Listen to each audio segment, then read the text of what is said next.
Bismillahirrahmanirrahim. Alhamdulillahi rabbil alamin. Wabihi nasta'in ala umuri dunia wad din.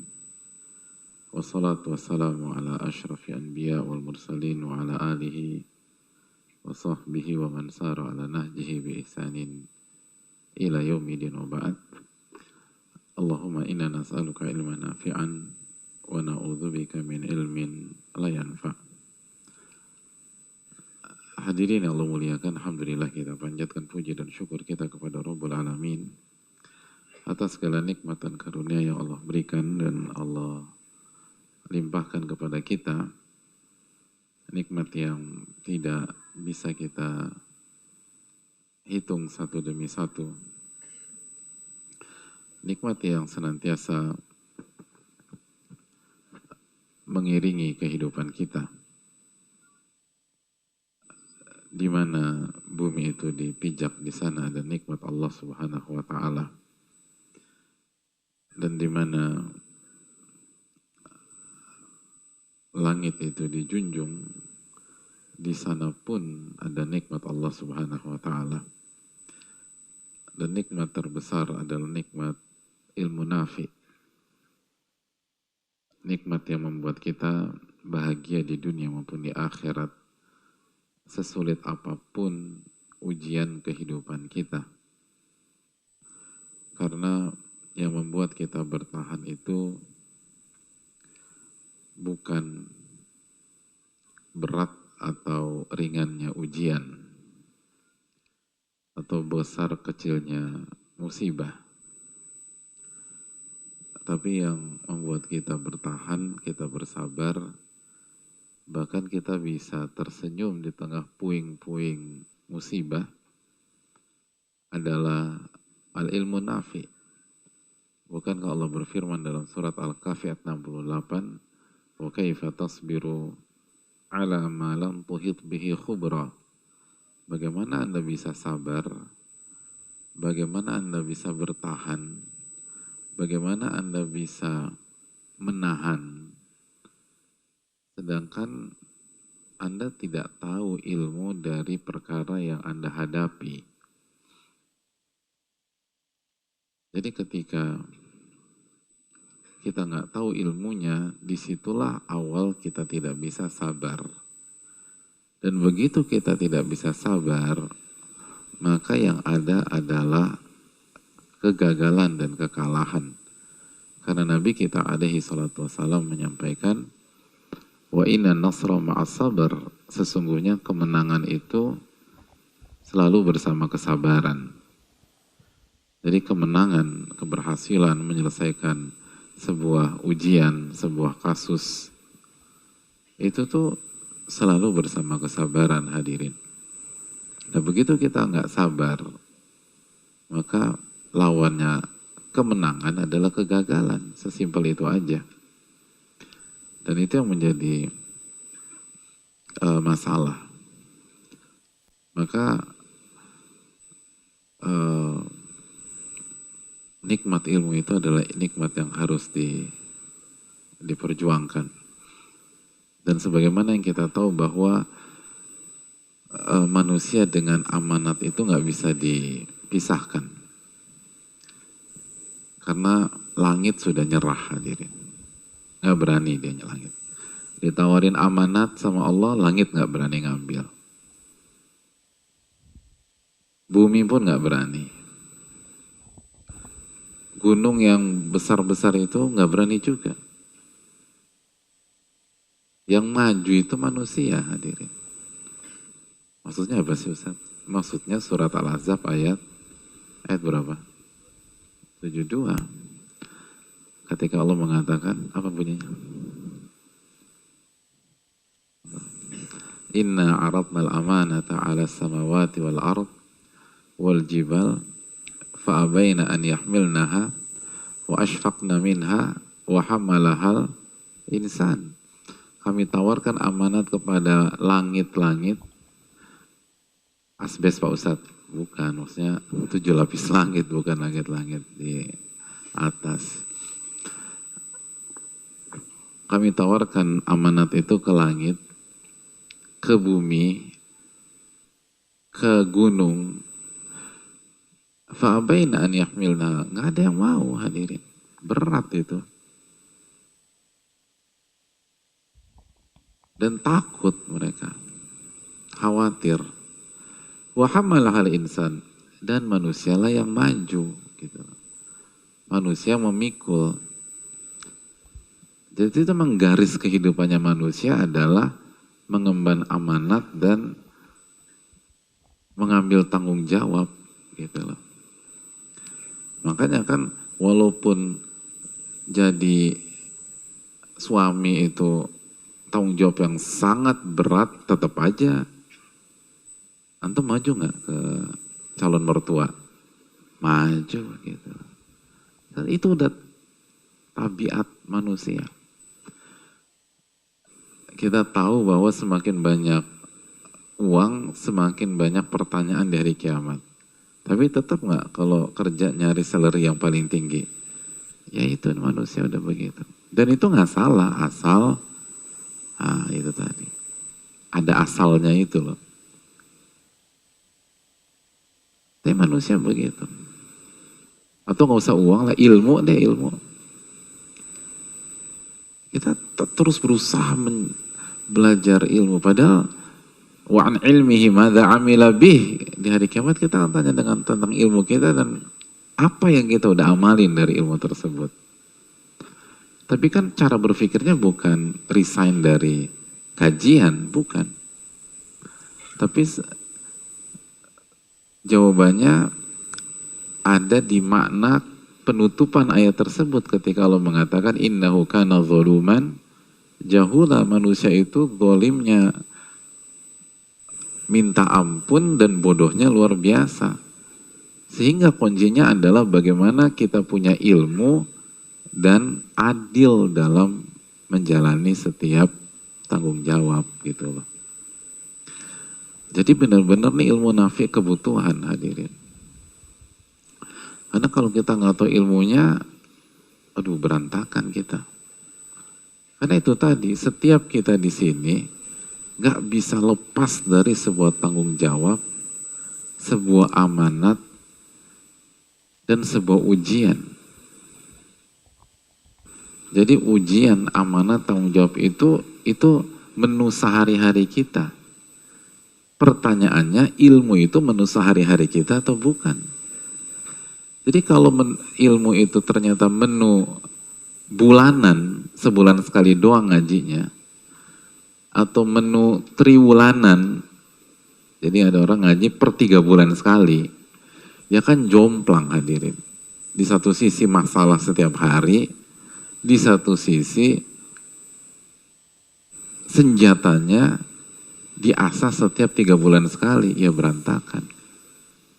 Ilmunya 3 bulan sekali, masalahnya setiap hari. Harusnya kan idealnya paralel gitu loh. Yang satu setiap hari, yang satu juga kalau bisa setiap hari. Dan dosis kan nggak harus banyak-banyak. Gitu loh. Kata para ulama kan, sedikit demi sedikit ilmu tersebut. Tapi harus rutin. Dan itulah kenikmatan terbesar di dalam kehidupan. Al-ilmu nafi. Itu ada kenikmatan. Namun kan banyak kita ini seringkali nggak ngerti kehidupan. Jadi yang kita butuhkan apa, yang kita kejar apa dalam hidup tuh, hadirin. Gitu loh.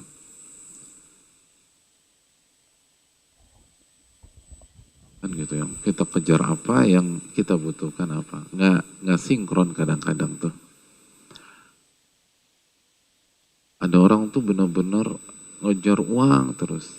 Padahal kalau dia nggak dapat uang hari ini, secara matematik, sampai 20 tahun ke depan dia masih hidup dengan nyaman gitu. Karena tabungannya banyak gitu. Jadi kalau dia nggak dapat duit nih hari ini, itu tabungannya masih cukup 20 tahun lagi gitu. Tapi tetap nyari, akhirnya nggak sempat ngaji, nggak sempat sholat. Yang kalau dia nggak sholat hari ini, berantakan hari kiamat dia. Dan gak usah tunggu hari kiamat, hari ini berantakan. Karena inna sholata tanha 'anil fahsya wal munkar. Sesungguhnya sholat itu mencegah dari perbuatan keji dan mungkar. Ada orang tuh nggak baca zikir pagi petang gara-gara ngurusin sebuah deal yang kalau deal itu gagal sampai 17 tahun ke depan hidupnya aman insya Allah. Secara matematika, cash flow misalnya. Karena duitnya udah banyak kan. Kalau dihitung tuh cukup sampai 17 tahun ke depan. Tapi dia langsung baru salam sholat subuh ke kanan. Belum salam ke kiri, udah ngelihat gadget. Bayangkan, salam ke kirinya lupa dia. Untung sah gitu kan, rukunnya ke kanan aja. Terus langsung fokus tuh hadirin. Akhirnya nggak baca zikir pada sholat, nggak baca zikir pagi, untuk mengejar sesuatu yang kalau nggak dapet sekalipun itu tadi, berbelasan tahun ke depan insya Allah masih aman dia. Tapi kalau dia nggak baca zikir pagi, hari itu berantakan. Sebagaimana dijelaskan para ulama seperti Syekh Abdul Karim Al-Khudair, bahwa zikir pagi petang itu game changer dalam keseharian kita. Itu nentuin tuh hadirin. Ya iyalah, nentukan. Orang kita berdoa dan Allah berfirman, ud'uni astajib lakum, minta kepadaku aku kabulkan. Dan diantara zikir pagi petang kan, Allahumma asbahna wa asbahal mulku lillahi rabbil alamin, Allahumma inni as'aluka khaira hadzal yaum fathahu wa nasrahu wa nurahu wa barakatahu wa huda, a'udzubika min syarri ma fi wa syarri ma ba'da. Bayangkan kita minta, ya Allah berikanlah aku kebaikan di hari ini. Kebaikan, khairu hadzal yaum fathahu, ya Allah hari ini tuh tolong bukakan kebaikan-kebaikan di hari ini. Keberkahannya tuh tolong dibukakan ya Allah, fathah.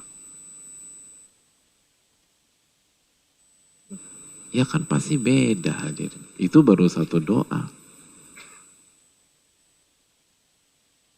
Kemenangan di hari ini tolong kasih, minta kemenangan kita di hari itu. Kalau kita baca zikir pagi, minta kemenangan, minta pertolongan. Jadi ini yang perlu kita camkan lah hadirin. Harus kita yakin. Jadi yang paling penting itu kata para ulama, sebagaimana bisa dicek dalam kitab Madarijus Salikin, kalau mau jadi baik nih, kita pengen jadi baik, gue tuh pengen jadi baik lah bang gitu loh. Yang pertama kali itu, apa kata para ulama? Al-yaqadhah, itu. Sadar dulu, itu. Sadar kita. Kita harus sadar apa yang kita butuhkan. Kita harus sadar bahwa kenikmatan terbesar adalah ilmu nafi. Gitu. Kita harus sadar bahwa tauhid itu adalah modal hidup. Gitu. Dan untuk bisa bertauhid kita harus belajar. Kita harus sadar. Sadar ini penting. Sebelum yang lain. Dan benar. Jadi yang pertama tuh bukan kecerdasan dan kejeniusan. Tapi sadar dulu. Karena mau pinter, mau cerdas kayak apa tuh kalau nggak sadar kan repot. Antum adu cerdas cermat, lawan antum IQ-nya 180 gitu. Tapi pingsan, kan antum yang menang gitu. Tenang aja, dia nggak sadar gitu, dia pingsan. Jadi mau cerdas apapun kalau nggak sadar mah percuma lah. Atau dia mabok gitu loh. Nggak usah khawatir walaupun IQ-nya 185, tenang aja lah. Tenang, dia nggak sadar. Jadi sadar itu penting. Kan setelah taufik Allah, sadar itu yang membuat kita melangkahkan kaki kita ke masjid. Sadar dulu. Kalau nggak sadar mau ilmu sebanyak apapun juga percuma lah hadirin. Makanya kata para ulama sadar itu penting. Itu langkah pertama kalau mau jadi baik. Sadar. Oh iya ya, umur udah segini nih. Ini bekal apa nih? Sadar kita banyak dosa. Sadar itu penting. Gitu. Sadar kita butuh. Banyak orang tuh gak sadar bahwa dirinya yang butuh. Bukan Allah yang butuh. Allah tuh as-samad hadirin. Kita baca itu tiap hari. Tapi sadar nggak kita apa yang kita baca? Itu sadar lagi. surat favorit sih Al-Ikhlas gitu loh. Ya karena memang terpaksa juga hadirin gitu loh. Al-Baqarah berat, Ali Imran juga nggak hafal. Ya udahlah surat favorit Al-Ikhlas. Tapi kandungan Al-Ikhlas itu nggak disadari. Hidupnya kayak dibutuhin. Padahal hidup itu kita tuh harus jadi orang yang butuh gitu. Antumul fuqara'u ilallah, kalian tuh fakir, butuh sama Allah. Jadi ini penting hadir. Kalau nggak sadar berat lah. Mau kita pinter kayak apapun nggak ada gunanya. Sadar dulu. Nah ini kita datang ke sini nih sadar. Sama kita datang ke sini kan, kita sadar bahwa tadi ilmu nafi itu penting. Kenapa kita datang? Karena kita tahu ilmu nafi itu kata para ulama kuncinya itu ta'zimul ilm, memuliakan ilmu. Dan kalau kita bicara memuliakan, datang langsung lebih memuliakan ilmu dibanding tidak datang gitu. Mendatang langsung lebih memuliakan ilmu daripada ikut di rumah aja. Kecuali ada uzur syar'i. Nah ini kita harus sadar dulu. Kita harus sadar kalau kita datang ke rumah Allah setiap langkah itu pahala. Sadar. Setiap langkah itu menggugurkan dosa. Nah itu. Terus sadar tuh. Kalau nggak berat. Kita nggak bisa bicara banyak kalau kita nggak sadar. Itu yang perlu kita camkan. Jadi langkah pertama itu harus sadar. Maka ini yang kita harus sadar bahwa ilmu nafi itu itulah yang kita butuhkan dalam hidup. Ilmu yang melahirkan keimanan, amal soleh. Ilmu yang melahirkan karakter. Kata Al-Hafidh Ibnu Hajar, saral fiqhu sajiyah. Ilmu yang menjadi karakter seseorang. Ilmu yang membuat kita menjadi bertransformasi menjadi lebih baik dan terus lebih baik. Ilmu yang memberikan perubahan. Itu yang perlu kita camkan. Maka bersyukurlah kepada Allah Subhanahu wa taala. Makanya sekali lagi saya ulangi terus bahwa Al-Imam Abu Hanifah itu mengatakan innama adraktul ilma bilhamdillah wa syukr. Sesungguhnya itu aku dapat ilmu yang bermanfaat itu karena banyak memuji Allah dan bersyukur kepada Allah. Makanya kita harus banyak-banyak bersyukur hadirin. Bisa dikasih taufik sama Allah sehingga kita ngumpul di sini itu mahal hadirin. Oh mahal. Ada banyak orang tuh memimpikan bisa ibadah di masjid. Bisa belajar bersama teman-teman yang punya visi yang sama. Yang ingin memperjuangkan kesolehannya tapi nggak bisa. Nggak ada sarana. Ada di sebuah tempat nggak ada tempatnya. Nggak ada masjid misalnya. Ada di banyak tempat, masjidnya ada, jamaahnya, ustadznya nggak ada. Gurunya nggak ada. Ada yang gurunya baru meninggal minggu lalu, nggak bisa lagi ngajian. Jadi macam-macam. Nah mumpung Allah kasih kesempatan kepada kita. Dan ketahuilah bahwa penyesalan itu selalu datang belakangan. Penyesalan itu ya namanya juga penyesalan gitu. Kalau duluan kan kesadaran tadi, bukan penyesalan.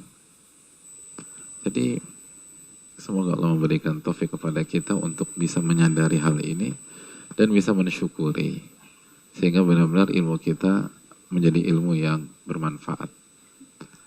Karena yang paling mahal itu ilmu yang bermanfaat. Sebagaimana yang disampaikan Imam Syafi'i rahimahullah, innamal ilmu ma nafa' wa laysa ma hufidh. Ilmu itu yang bermanfaat bukan yang sebatas dihafal. Walaupun hafalan penting dan kita nggak boleh remehkan hafalan. Fakullu hafidhin imamu. Gitu. Dan setiap orang yang hafalannya kuat maka ia akan jadi imam gitu. Itu kata para ulama. Dan menghafal itu salah satu bentuk memuliakan ilmu. Itu juga. Tapi belum nggak titik sampai di sana, kita harus merubah hafalan kita menjadi kenyataan. Nah itu penting gitu. Merubah hafalan kita menjadi kenyataan. Menjadi kenyataan. Hadirin. Nah itu yang susah. Dan itu yang harus membuat kita memuliakan. Semakin kita memuliakan ilmu, semakin Allah kasih taufik untuk mengolah hafalan menjadi kenyataan. Jadi bukan hanya hafalan aja. Kalau hafalan kan enak, lebih inilah. Hafal ayat kursi, hafal. Coba baca. Allahu la ilaha illa wal hayyul qayyum. La ta'khudhuhu sinatu wala naum. La ta'khudhuhu sinatu wala naum. Hafal tuh kita. Allah itu gak diserang ngantuk dan juga gak tidur. Nah tapi kan yang susah adalah bagaimana menjadikan hafalan ayat kursi kita benar-benar jadi kenyataan dalam sikap dan perilaku kita. Bahwa pada saat kita bicara tuh gak nyablak tuh hadirin. Kenapa? Ya saya dilihat sama Allah. Tidur kali? Oh enggak, saya hafal ayat kursi gitu. Kata Allah, la ta'khudhuhu sinatu wala naum. Oh. Berarti Allah dengar. Oh dengar. Ngantuk kali? La ta'khudhuhu sinah itu. Nggak mungkin ngantuk. Itu kan yang susah jamaah. Kalau hafal mah penting, tapi belum selesai. PR berikutnya lagi itu. Nah itu yang menjadi ilmu. Kalau kita udah bisa wujudkan itu, maka itu jadi ilmu yang bermanfaat. Hafal hadis tentang 2 rakaat salat sunnah subuh nggak? Hafal.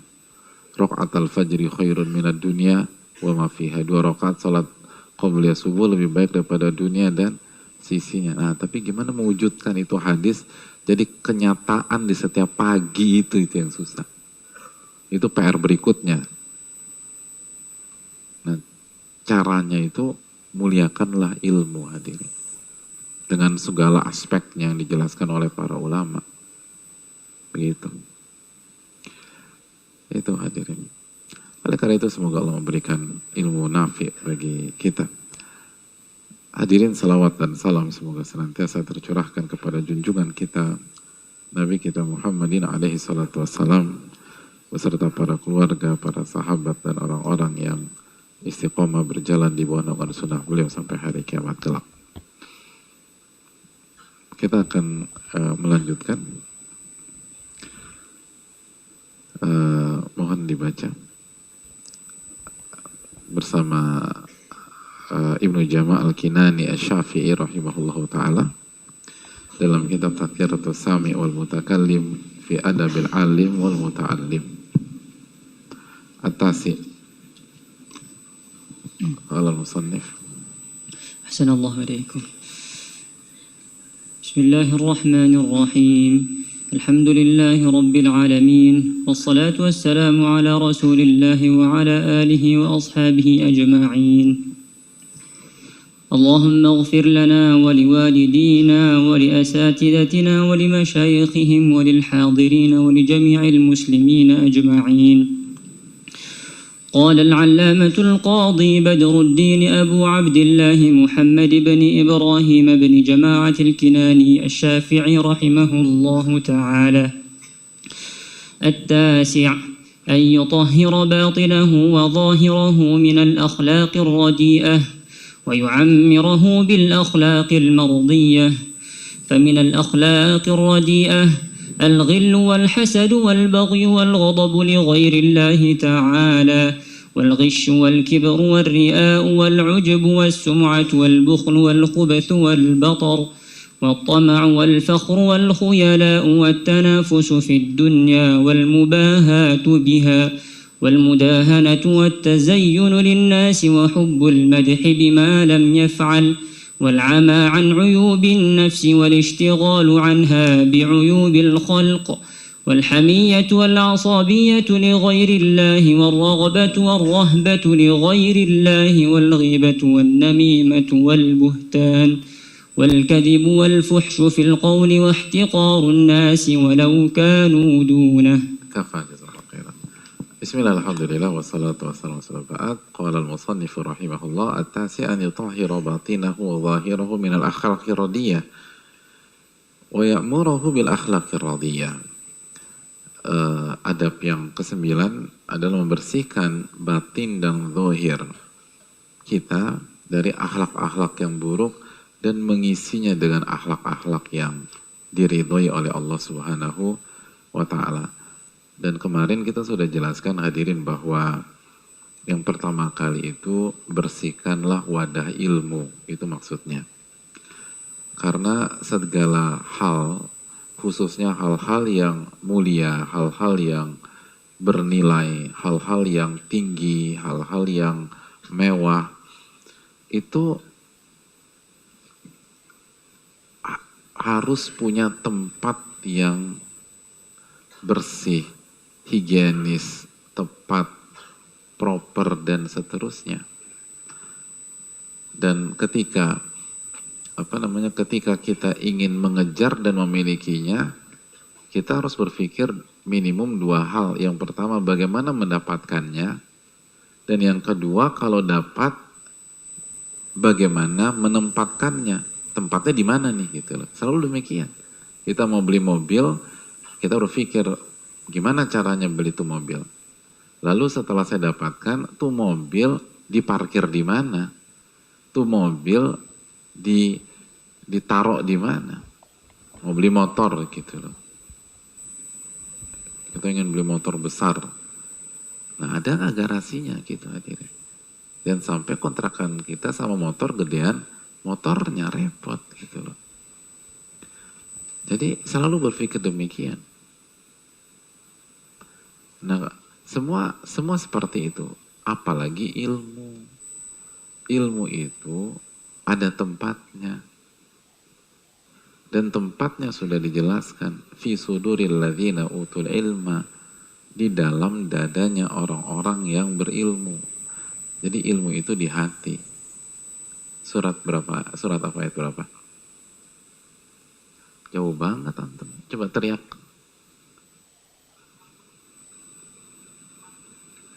Hah? Oh, oke. Gitu lah. Jazakallah khairan. Jadi jazakallah khairan. Jadi ilmu itu di dalam dadanya orang-orang yang berilmu. Di dalam hati. Maka PR kita adalah bagaimana bersihkan hati kita dari akhlak yang buruk, dan itu yang dikatakan Ibnu Jama'ah rahimahullah, lalu isi dengan akhlak yang mulia. Sehingga ketika ilmu itu berhasil kita dapatkan dari misalnya kalau belajar fikih bab toharoh, lalu nanti terus gitu ya, itu tempatnya udah ada tuh hadirin, udah siap, udah higienis gitu, udah bersih, enak udah gitu. Jangan sampai begitu ilmu yang mahal, indah, mulia, dan mewah ini kita dapatkan, tempatnya kotor. Tempatnya kotor. Gitu. Kita punya rumah makan, makanannya enak tapi kotor. Begitu tamunya datang, bersin-bersin, akhirnya keluar lagi cari restoran lain. Tempat itu penting, selalu berpikir demikian. Ini kaidah kehidupan. Jangan main asal ngejar aja, jangan main asal beli, jangan main asal meraih, tapi nggak ada tempatnya. Nggak ada tempatnya. Dan tempat itu penting. Tempat itu penting. Dan memang kita butuh waktu untuk tempat itu, jangan main-main. Hadirin pernah ke taman safari nggak? Nggak pernah. Ke taman safari itu taman safari. Oke. Pernah sampai yang paling atas taman safari itu? Hah? Pernah? Nggak pernah. Jadi ke taman safarinya kemana? Paling atas tuh ada apa hadirin? Paling atas.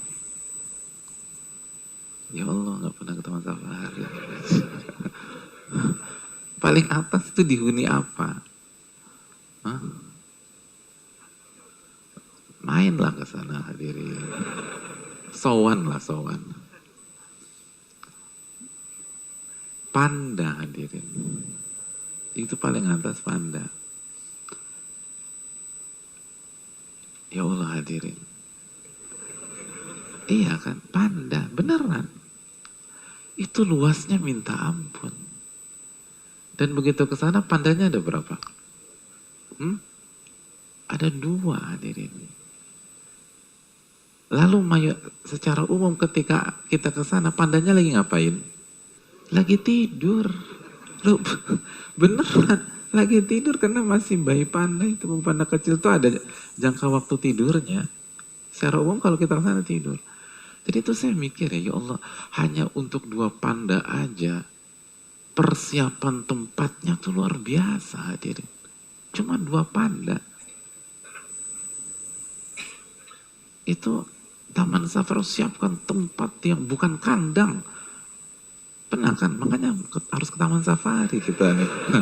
Biar ngerti.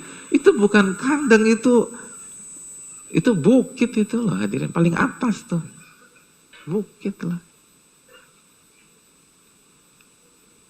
2 panda. Seingat saya. Benar kan 2 panda? Beneran ini? Ya, aku ngaku pernah ke taman safari. Kalau 2 panda aja itu nggak tahu tuh persiapannya berapa lama untuk mempersiapkan tempat tuh panda. Lalu saya mikir gimana ilmu tuh hadirin. Masa kita nggak ada persiapan mempersiapkan tempatnya ilmu itu loh.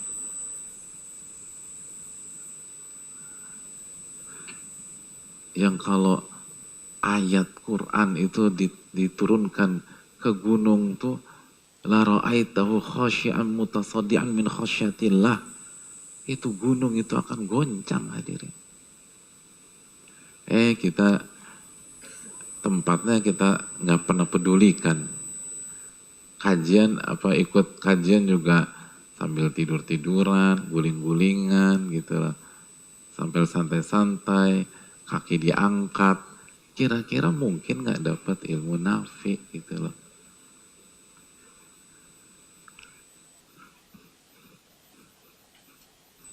Itu hal yang perlu kita camkan.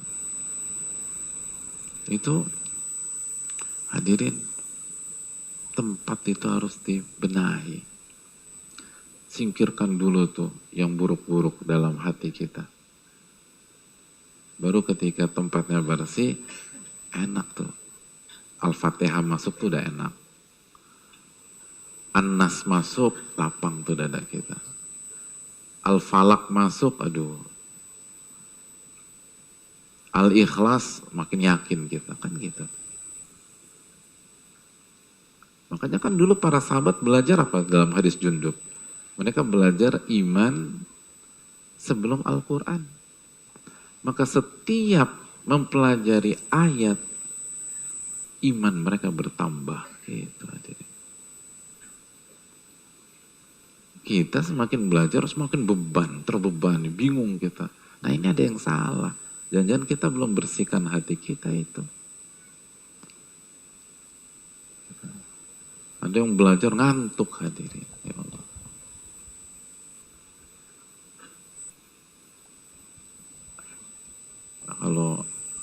Kalau nggak pakai AC gerah soalnya Pak Ustadz, gerah. Kalau ada AC kedinginan Pak Ustadz. Jadi serba salah. Yang benar yang mana sih hadirin? Yang benar kalau kita bersihkan hati kita. Lalu kita masukkan, itu penting. Ini hal penting.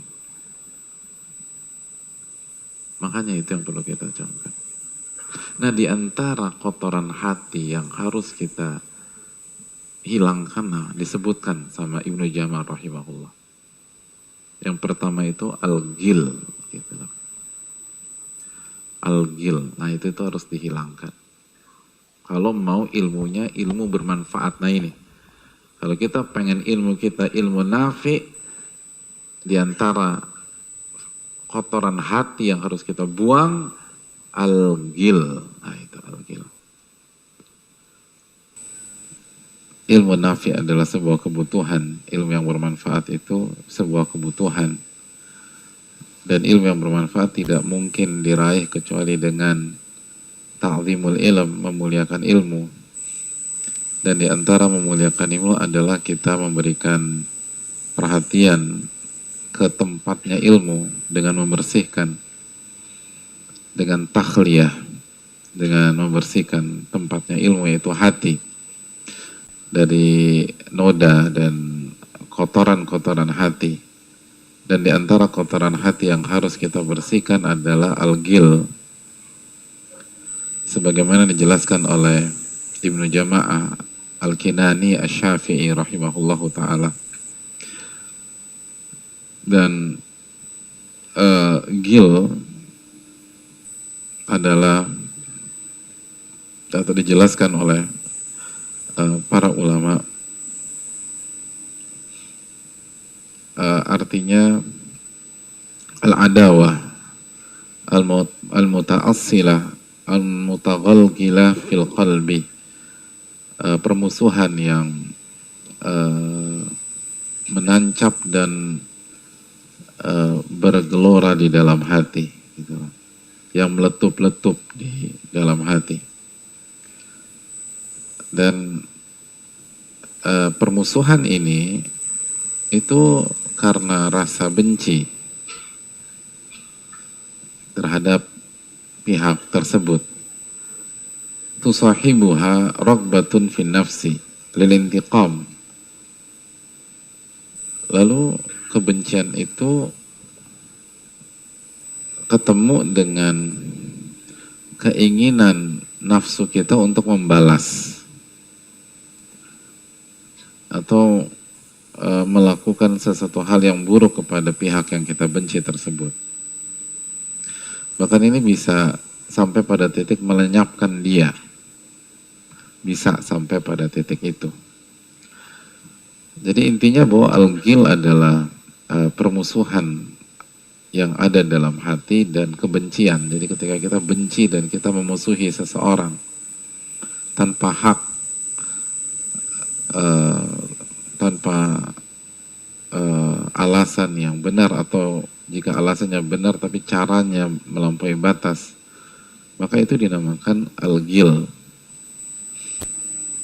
Dan itu harus kita bersihkan.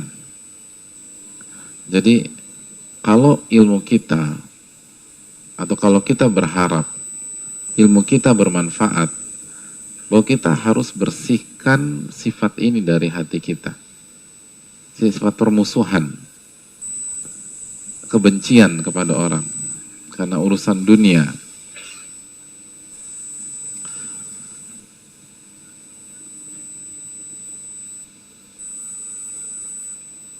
Kalau tidak, ilmu kita nggak bermanfaat.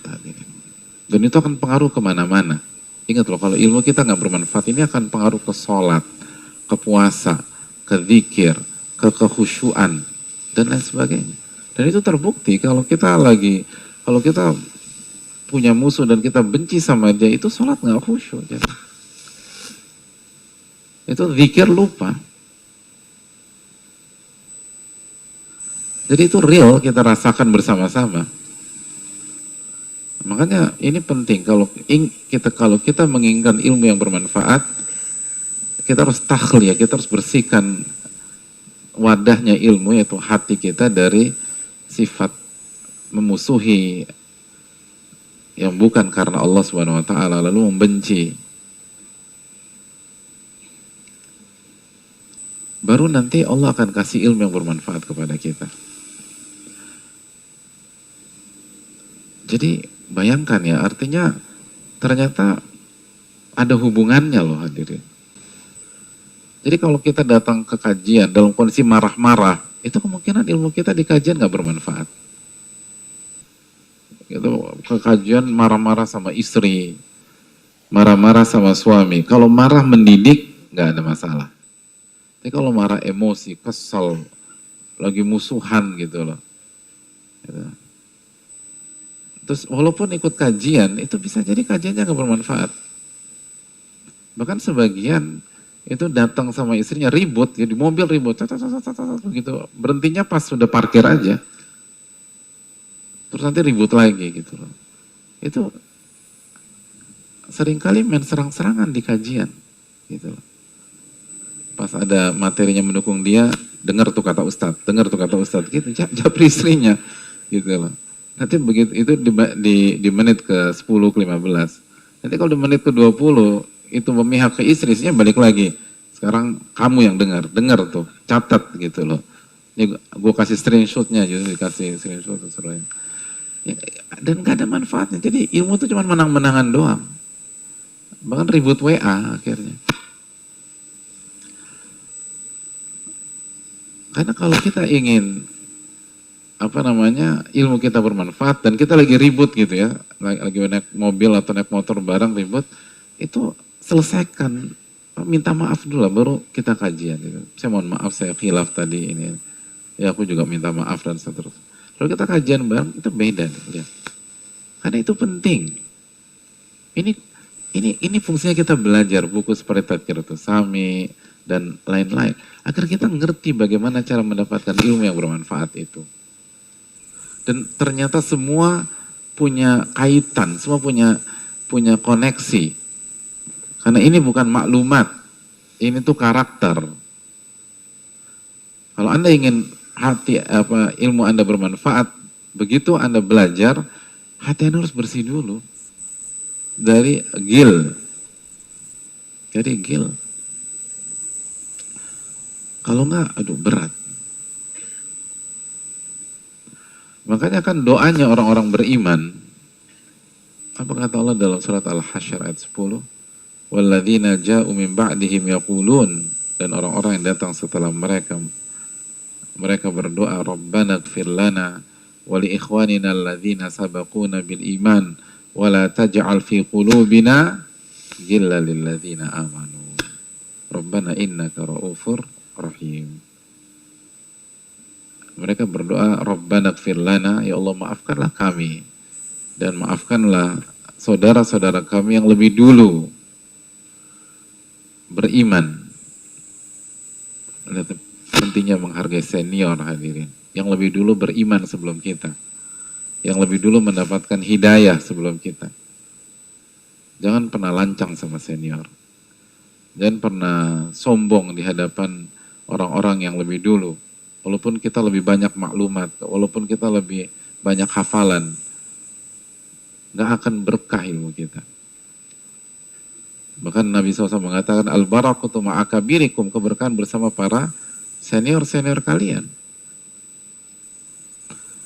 Dan kita doakan, ya Allah ampunilah kami dan ampunilah orang-orang yang lebih dulu beriman sebelum kami.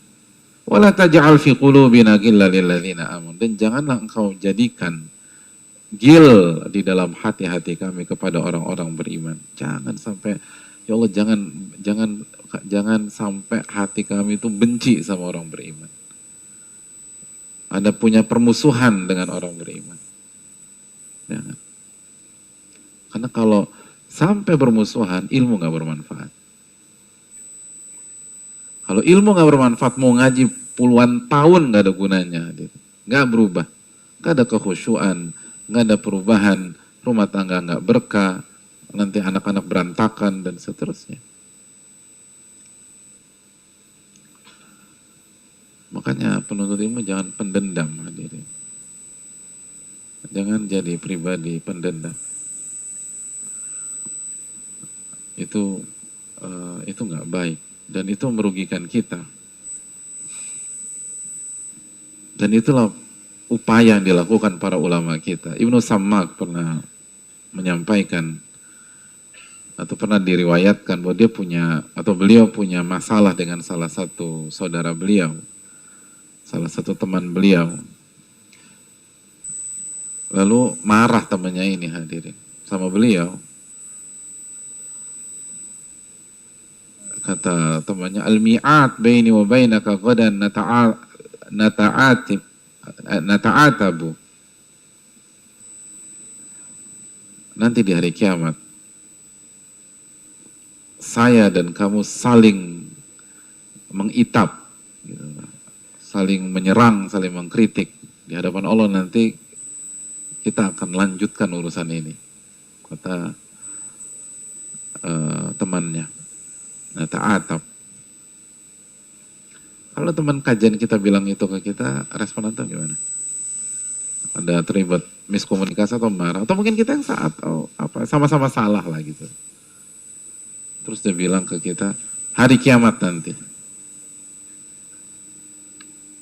saya dan Anda saling serang di hadapan Allah. Nah, respon kita gimana coba, Hadir? Yang jujur aja, yang jujur. Jangan kita diuji dengan ucapan kita lagi nanti. Apa respon kita gimana? Hah? Ya lo jual gue beli lah, bro. Gitu.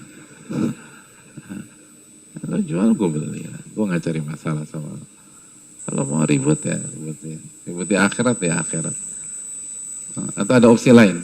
Enggak. Semua ijma nih, sepakat. Kata Ibnu Sammak, hadirin. Bal baini wa bainaka ghadan nataghafar. Kata Ibnu Sammak, enggak. Nanti saya dengan kamu saling memaafkan aja di hadapan Allah. Ngapain kita saling serang? Kita saling maafkan aja lah. Gitu. Jadi lihat para ulama berusaha menghilangkan gil di dalam hati mereka. Nggak mau masuk ke jebakan dan provokasi seperti itu. Padahal mungkin benar. Biasanya kan kalau ada keributan di antara kita tuh jarang ada yang satu benar semua dan satunya lagi salah semua. Biasanya udah sama-sama punya sisi benar, sama-sama punya sisi salah. Udah kita saling memaafkan lah. Karena mereka ingin ilmu mereka bermanfaat.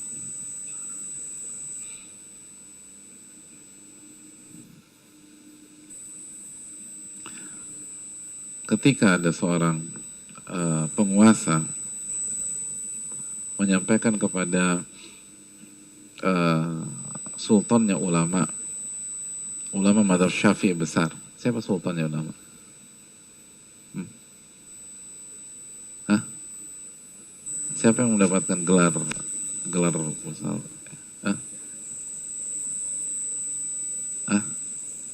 Siapa? Apa? Naim siapa ya? Naim tetangga sebelah. Al-Iz bin Abdissalam. Al-Iz bin Abdissalam. Syafi'i, ulama besar madzhab Syafi'i. Ternyata Al-Malik ini minta maaf kepada Al-Iz bin Abdissalam.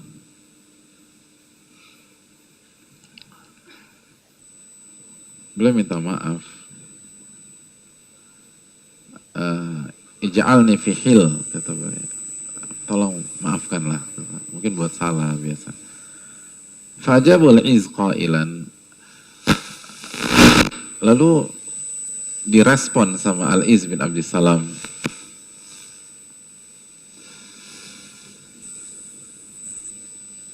Adapun permintaan maafmu, fa inni fi kulli lailatin uhalil khalqa.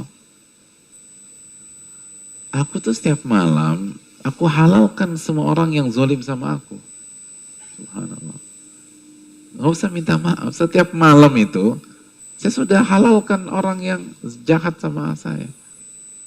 Saya sudah maafkan, saya sudah halalkan. Wa abitu wa laysa li 'inda ahadin madlamah. Dan aku setiap tidur di malam hari, itu udah nggak ada lagi kezaliman. Atau aku tidur itu selalu merasa nggak pernah dizolimi sama orang. Udah saya udah halalkan. Saya istirahat dalam kondisi saya merasa tidak terzolimi sama siapapun. Nggak ada yang zolimin saya, semua baik-baik udah. Nggak ada yang zolimin saya. Wa ara an yakuna ajri 'ala Allah wa la yakunu 'ala nas. Dan aku melihat, meyakini bahwa pahala dari apa yang aku alami itu Allah yang akan berikan, bukan manusia yang akan tutupi.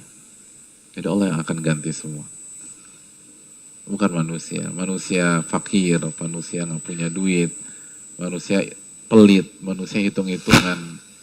Mendingan yang mengganjar itu al-ghani, itu kan. Kenapa kita bermusuhan sama orang secara umum? Kalau kita orang baik gitu, atau kalau kita berusaha jadi orang baik, kan karena tuh orang zolimin kita. Kenapa sih?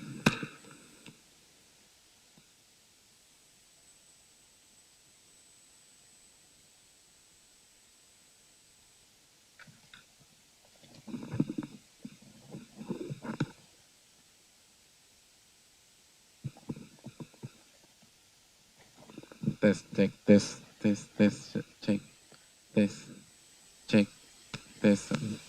Kecil ya suaranya? Suara kecil.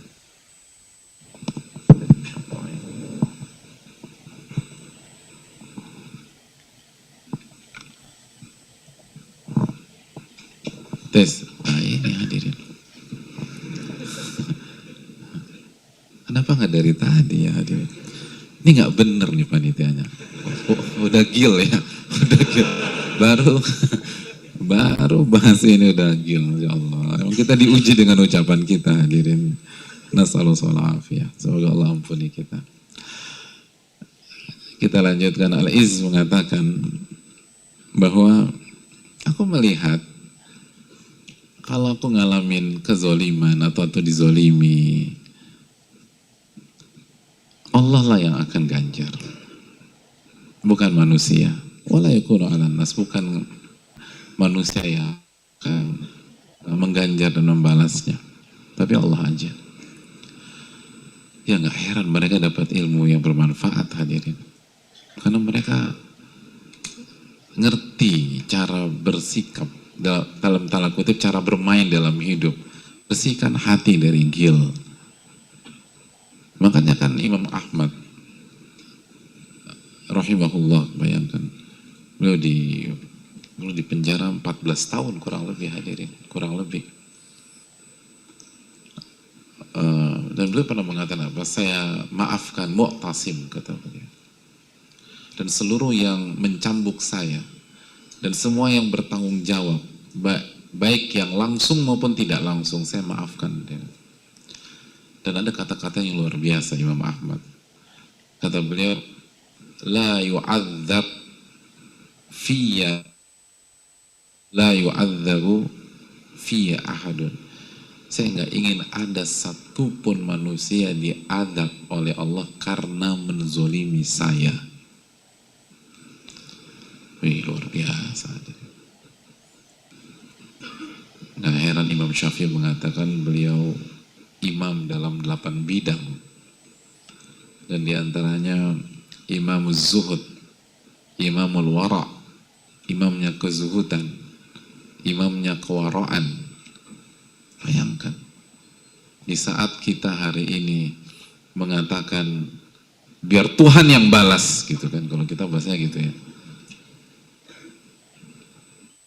Aku nggak akan balas, udah terserah, tapi biar Tuhan yang balas. Imam Ahmad sudah bermain di level la yu'adzibu fiyya ahadun, jangan sampai ada yang diadab gara-gara zolim sama saya. Orang kalau udah di level begitu, gimana cara ngalahinnya hadirin? Gimana cara orang jahat ngalahin sosok seperti itu? Gak bisa diapa-apain. Itu berarti kan ketika belum dicambuk itu kulit itu terbuka dan sampai masuk ke tulang hadirin. Tulang putih belah itu terlihat ketika dicambuk. Itu sakitnya kayak apa? Dan endingnya adalah la yu'adzabu fiyya ahad. Saya nggak mau ada satupun orang diazab oleh Allah karena menzolimi saya. Butuh keikhlasan tingkat tinggi hadirin. Oleh karena itu nggak heran beliau mendapatkan ilmu yang bermanfaat. Dan itulah kuncinya. Jadi banyak kita yang lupa tentang ini. Banyak kita tuh berpikir apa hubungannya belajar bab bersuci wudhu dengan gil? Oh, ada hubungannya hadirin. Karena tempatnya ilmu itu di hati. Apa hubungannya belajar bab puasa, belajar bab zakat, bab muamalat, bab ini dengan gil? Oh, besar hubungannya.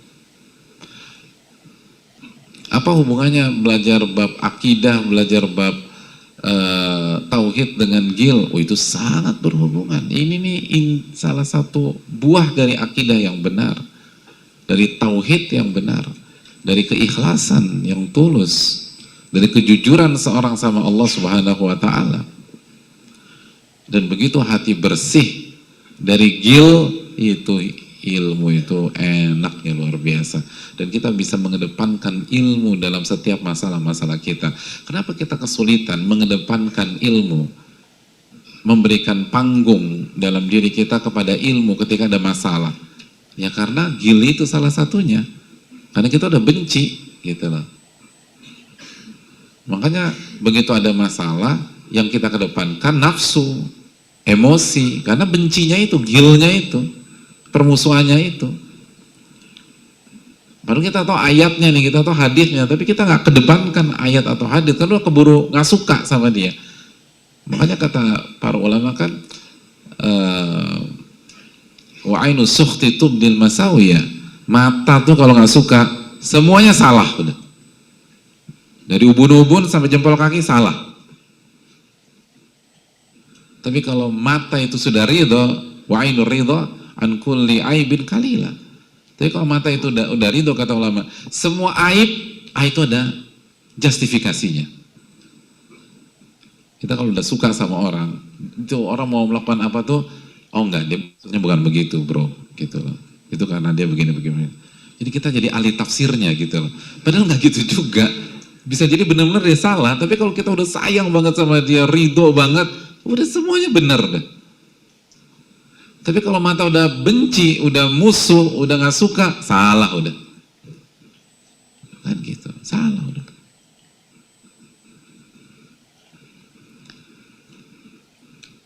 Ketemu dia nggak negor, nggak salam, udah masalah. Lu lihat kan tadi kita berpapasan, nggak punya adab tuh orang gitu langsung. Dia masa lewat aja nggak kasih salam. Padahal kita juga nggak kasih salam dia gitu loh. Ya lu kenapa kasih salam? Ya dia duluan dong. Kan kita duduk di jalan gitu loh. Besoknya ketemu lagi. Dia senyum, dia kasih salam. Lu jangan percaya sama dia. Pencitraan gitu. Pokoknya semua salah udah. Itu kalau udah kesel, udah musuh udah gak ada udah. Itu lihat para ulama ya mateng cara. Wa ainu sukhti, mata tuh kalau udah gak suka, semua salah udah.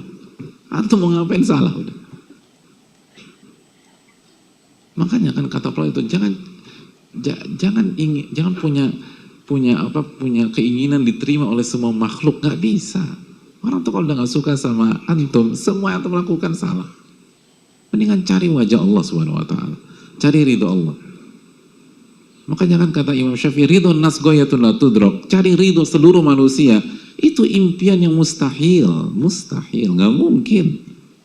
Wong Nabi SAW yang paling mulia akhlaknya aja nggak bisa membuat ridho seluruh manusia.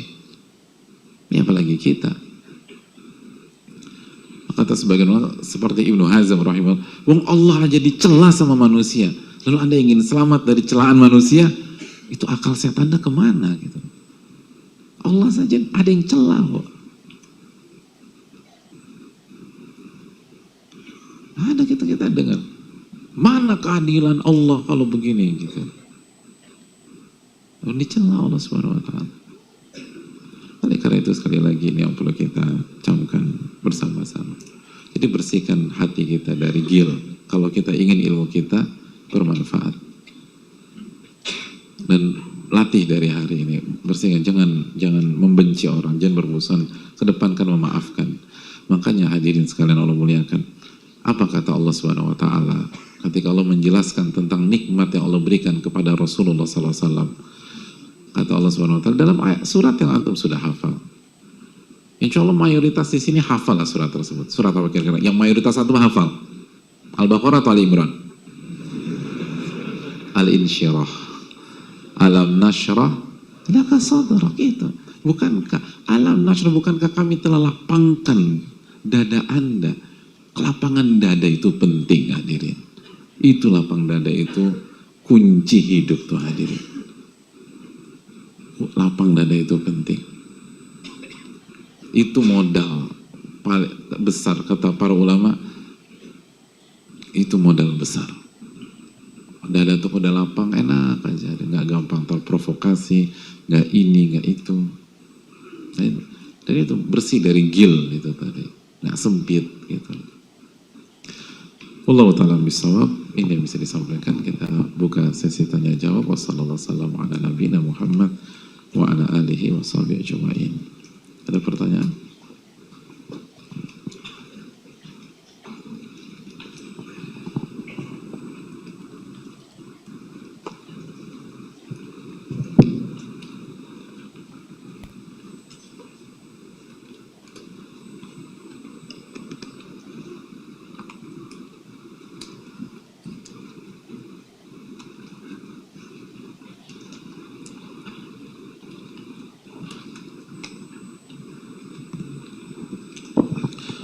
Assalamualaikum warahmatullahi wabarakatuh. Waalaikumsalam warahmatullahi wabarakatuh.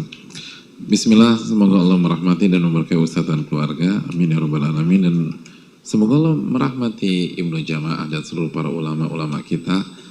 Dan jangan pernah lupakan doa kita kepada para ulama kita, karena la yashkurullah man yashkurun nas, tidak bersyukur kepada Allah orang yang tidak bersyukur kepada manusia. Dan Nabi SAW mengatakan, man sona ilaikum ma'rufan fakafi'u, barang siapa yang berbuat baik kepada Anda maka balaslah. Kalau Anda belum mampu membalas, maka doakanlah. Jadi doa itu, atau sebatas doa itu ketika opsi membalas belum bisa kita berikan. Jadi itu penting. Tolong nasihat Ustadz, saya sudah hadir di kajian ini setiap Sabtu, masih mengandalkan tebengan atau ikut teman-teman. Karena kalau berangkat sendiri belum mampu secara materi, saya dari luar kota. Dan nasihat juga, qadarullah, penghasilan dan nafkah saya belum sesuai atau belum cukup untuk kebutuhan bulanan rumah tangga saya. Jadi sering kepikiran dan kasihan dengan istri dan anak-anak saya. Jazakallahu khair Ustadz atas jawabannya, barakallahu fikum. Terima kasih atas pertanyaan. Adapun kajian bareng teman-teman nggak ada masalah gitu loh, nggak ada masalah. Dan kalau mau, selama mereka ridho ya. Dan yang kedua, kalau mau lebih menjaga izah lagi, di ini aja, bayar aja gitu loh. Tapi dealnya dengan harga yang terjangkau gitu. Yang penting akad tersebut, ada akad yang membuat kita lebih izah, bukan hanya gratisan gitu. Gitu.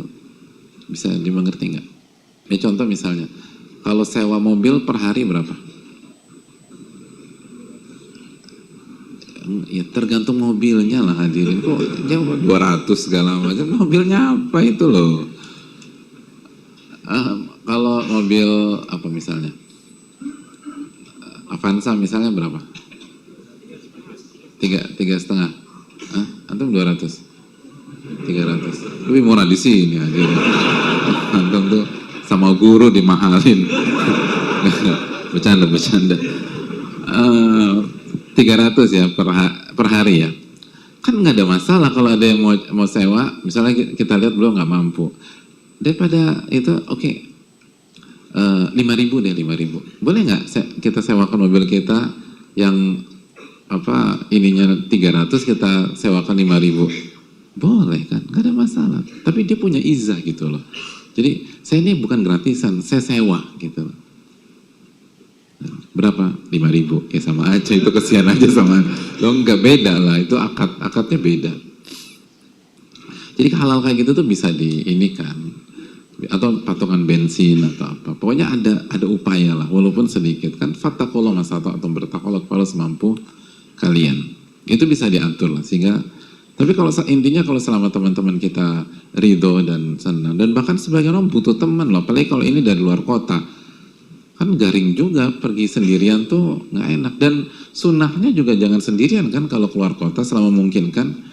Sampai-sampai Nabi SAW mengatakan arakbu syaitan wa rakbani syaitanan. Satu orang yang safar itu syaitan kata Nabi. Dua orang masih dua syaitan. Tiga baru benar itu rombongan. Maksudnya apa? Jangan salah paham loh, jangan bilang lo syaitan lo gitu. Karena lo sendirian, jangan hati-hati, jangan salah kaprah. Maksudnya kalau safar sendirian rentan banget digoda sama syaitan itu. Dan bisa jadi yang awalnya nggak kepikiran akhirnya kepancing karena provokasinya jago. Dua orang itu masih bisa saling mempengaruhi. Tapi kalau tiga atau lebih, itu udah kuat. Apalagi orang-orang baik dan orang soleh. Jadi sekali lagi itu yang perlu kita camkan. Jadi memang sunnah gitu, kebutuhan. Apalagi kalau menuntut ilmu di keluar kota, itu jangan sendiri kalau bisa. Ajak, dan kalau bisa jangan hanya berdua, 3, 4, dan 1. Jadi memang simbiosis mutualisme tinggal perlu kita ini. Adapun kalau penghasilan belum sesuai dengan kebutuhan, hadirin Allah muliakan bahwa perbaiki ketakwaan kita, karena pertolongan Allah itu sesuai dengan tanggung jawab dan beban.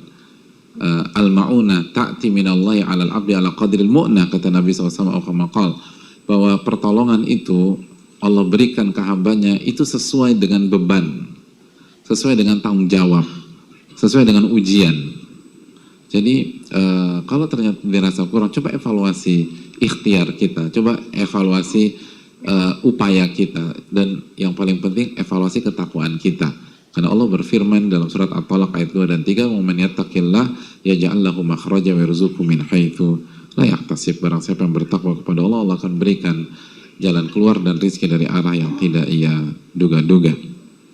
Wallahu ta'ala bishawab.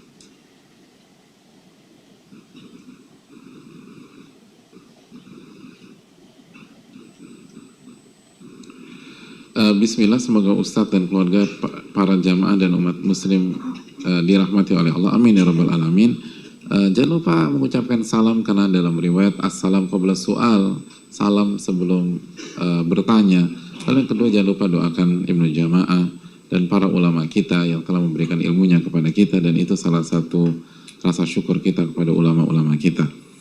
Afwan Ustaz, saya mau bertanya bagaimana cara terus memupuk semangat dalam kajian yang dimana semua teman saya sudah tidak kajian lagi semenjak menikah, dan saya kajian sendiri. Kadang saya sedih karena teman terus silih berganti.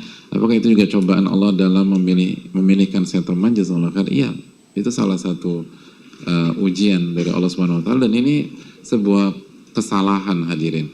Menikah itu nggak mudah, itu mitsaqun ghalidha, itu ikatan yang sangat kuat dan butuh perjuangan.